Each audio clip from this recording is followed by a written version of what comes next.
describes this? I'm going to let y'all ask questions. No, Child, let me tell you.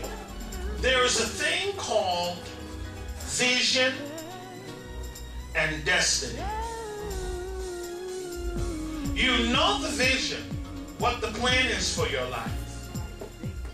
You know the destiny, where you're supposed to go. But the middle is never explained. Oh, you're going to be great, you're going to be good. And you see it, you dream it. And you know what the destiny says, I'm going to be this, it's going to be wonderful. But you never understand the middle. They never tell you about the times you're going to be liable before you get there. They never tell you about the tears you're going to cry and the pain that you're going to feel before you get there. You understand? But it's that middle that prepares you for that destiny. That's all the song says. I'm in the middle once again. It's a story of my life. That's my life. That never comes to an end. I don't know why I've been chosen. Because you have to be chosen to go through this kind of stuff. You can't go through this kind of stuff on your own. You have to be chosen for this.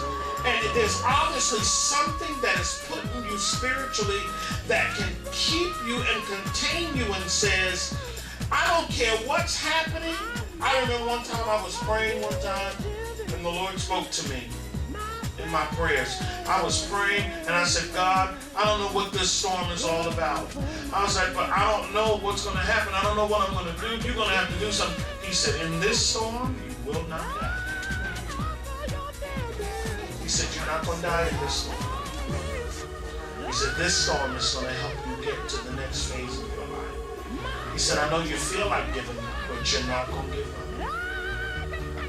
I couldn't write songs like I write unless I went through the experience that I went through to be able to connect with people in the world, not just in New Jersey, in the entire world.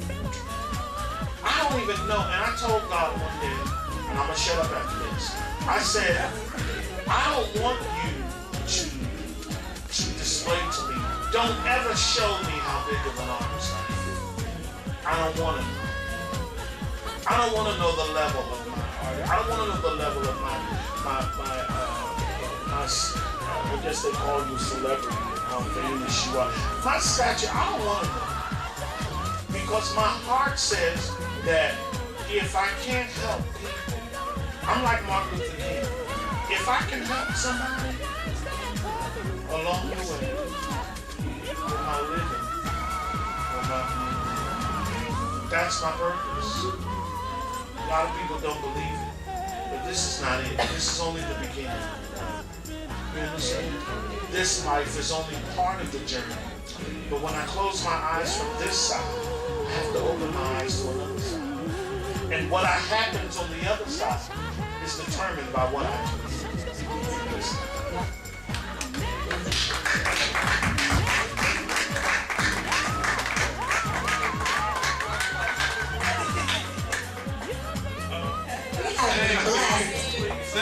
We have been blessed. All we want now is for you to sing, baby.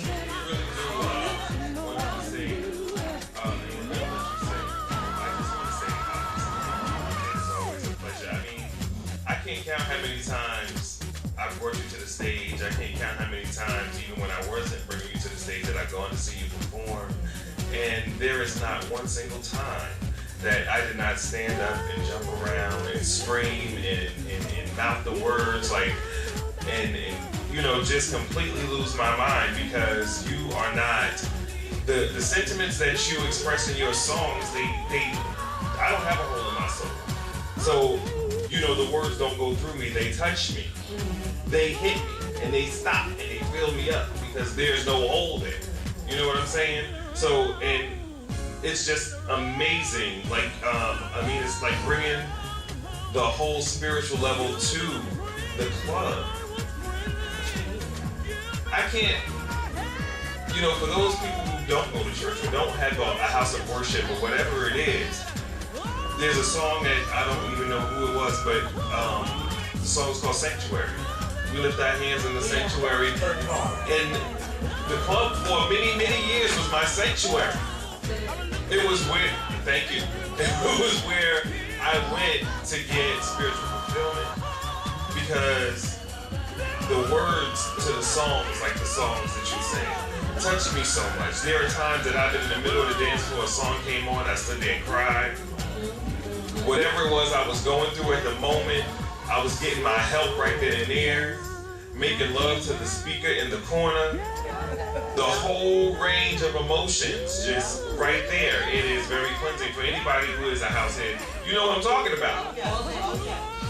So I thank you for making that type of music that is, you know, that adds to that, that touches spirits, that brings us back. Because if it was something else, I couldn't be here. And I wouldn't get the help that I get when I do go to the club and, you know, throughout the years that I have. There's just one thing I want to ask you. First of all, your wife is performing around the corner. Yes. And I thought she was, I forgot that she was performing there, and I was hoping she would come here. Is there a project that you all are working on together? Because I just think it would be amazing to have both of you one in that. Like, let me say, your wife, I was interested, I had her speaking to somebody about doing some work with a friend of mine. And while she's standing there, I pulled out my phone, pulled out YouTube, and I'm playing her song, sitting there like walking through the hallways playing her song, because her music touches me the way yours does. Which is why I know one of the reasons why you guys mesh so well. Because two spirits like that can only complement each other, in my opinion. So is there a project that we can look forward to? Because I have been waiting for so long. We are in talks about a project with the both of us, with Louis Vega. We did, I think the first song Stephanie and I did was a song that we did with Big Moses that was mixed by Blaze called Love's Been Right Here. And have you ever heard Love's Been Right Here on King Street? We did that first, and then we did another song that was on Soul Shine with Louis Benedetti called Hold On To Me. And so we are in talks with Louis Vega. I think Stephanie Cook is one of the most amazing artists. Yes. And I want to say His wife in the third person. I think Stephanie Cook, and I know a lot of people would expect me to say that, but people that know me know that I'm real.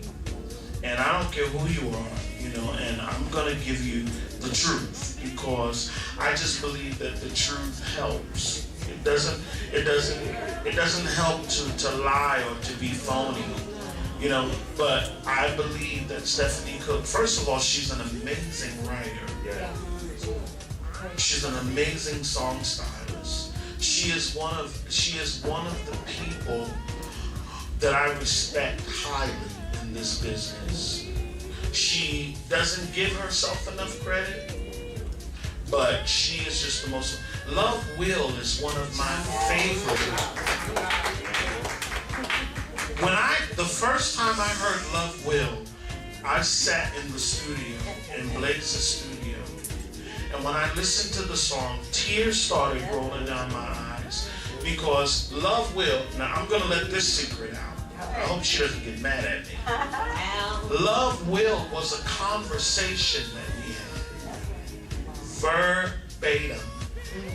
How do you take a conversation with someone verbatim and turn it into a song? I remember, because we were experiencing one of the most difficult times in our marriage. And it's very rare that, now I ain't trying to be funny, y'all, so don't get mad at me, women.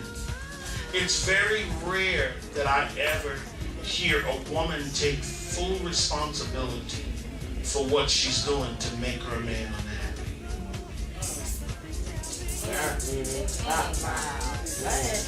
And she said to me, she said, I can tell by the look in your eyes that you're hurting. She said that to me. She said, you want to push past that, you want to act like everything is okay. She said, but by the look in your eyes, You're hurting, babe. And guess what? You don't deserve it. She said, but it's gonna be all right. She said, I know it will. She said, but you and I, we just gotta have faith and believe it will. She said, because I know you know. Hello. Don't Work it out. I love that song. That we've been going through some hard times.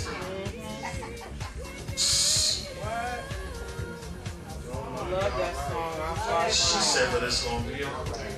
Because love will somehow always finds a way. And I sat there in that studio and tears rolled down my face.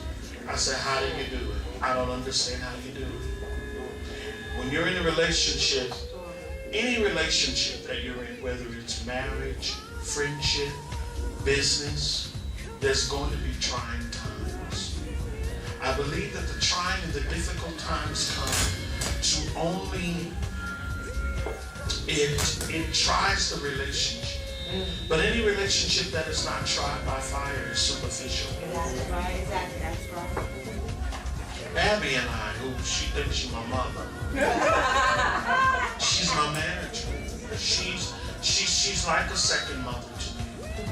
You know, Abby is, I can't even explain to you what it feels like. God brought her to me. You know, I got off stage in Miami. I was performing at the Winter Music Conference one year. And this is literally how it happened. I got off stage and there she was. I've known Abby for over 20-something years. I was a teenager when I first walked in her store. I had been through so many managers and so many people, you know, and it was very difficult. But I got off stage and went to Music Conference one year, and there she was. I hadn't seen her in years. And we talked that year and went to Music Conference. I think it was about 6 or 7 years ago now. And I talked to her. And she was talking about the industry. We were talking, and I said, you should come back into the industry and manage me. Abby had one of the biggest